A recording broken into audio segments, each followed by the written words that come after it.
आइए सुनते हैं एक कहानी। प्रतापनगर एक बहुत ही संपन्न राज्य था। वहाँ के राजा बहुत ही प्रतापी थे और प्रजा का पूरा ख्याल रखते थे। राजा ने पूरा जीवन प्रजा की मन से सेवा की थी, लेकिन अब वह बूढ़े हो चले थे तो मन में बड़ी दुविधा थी। उनके बाद राज्य को कौन चलाएगा।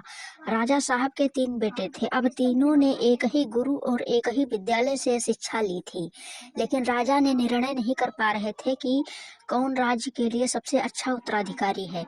अब राजा ने तीनों बेटों की परीक्षा लेने की सोची। एक दिन राजा ने सुबह सुबह सभी पुत्रों को बुलाया और उन सबको एक बोरी गेहूं देते हुए कहा कि मैं और तुम्हारी माता तीर्थ यात्रा पर जा रहे हैं। हमें वापस आने में 1 वर्ष से भी ज्यादा लग सकता है। तुम तीनों की ये जिम्मेदारी है कि अपने हिस्से के गेहूं को संभाल के रखना, और जब मैं वापस लौटूं तो तुमको ये गेहूं की बोरी वापस लौटानी है। ऐसा कहकर राजा और रानी तीर्थ यात्रा पर चल दिए। सबसे बड़े बेटे से सोचा, ये गेहूं की बोरी पिताजी को वापस लौटानी है तो इसे मैं तिजोरी में बंद कर देता हूँ। जब पिताजी आएंगे तो वापस दे दूंगा। यही सोचकर उसने गेहूं की बोरी तिजोरी में रखवा दी ताकि एक भी दाना इधर उधर ना हो। दूसरे बेटे ने सोचा कि तिजोरी में तो गेहूं सड़ जाएंगे, मैं इन गेहूं को खेत में डलवा देता हूँ, जिससे गेहूं की अच्छी फसल होगी और पिताजी की एक बोरी के बजाय कई बोरी गेहूं दे सकूंगा। अब उसने ना गेहूं के लिए अच्छा खेत देखा और ना ही अच्छी उपजाऊ जमीन देखी और ना ही खेत की घास फूस को साफ करवाया। बस एक ही बंजर जमीन पर गेहूं डलवा दी और कभी उनकी देखभाल करने नहीं आया। उसे लगा कि अब अपने आप फसल आ जाएगी। तीसरा बेटा समझदार था। उसने अपने मित्र के साथ मिलकर एक अच्छा खेत देखा जो बहुत उपजाऊ था। फिर उसकी मिट्टी बदलवाई, वहां घास फूस की सफाई कराई और फिर विधि अनुसार गेहूं के दाने खेत में बो दिए। पूरी लगन और मेहनत से खेत की हिफाजत की, समय पर खाद पानी सब कुछ दिया। साल भर बाद पहली फसल आई। उसने उसे बोया और फिर अन्न उपजा। खेत खलिहान लहलहाने लगे।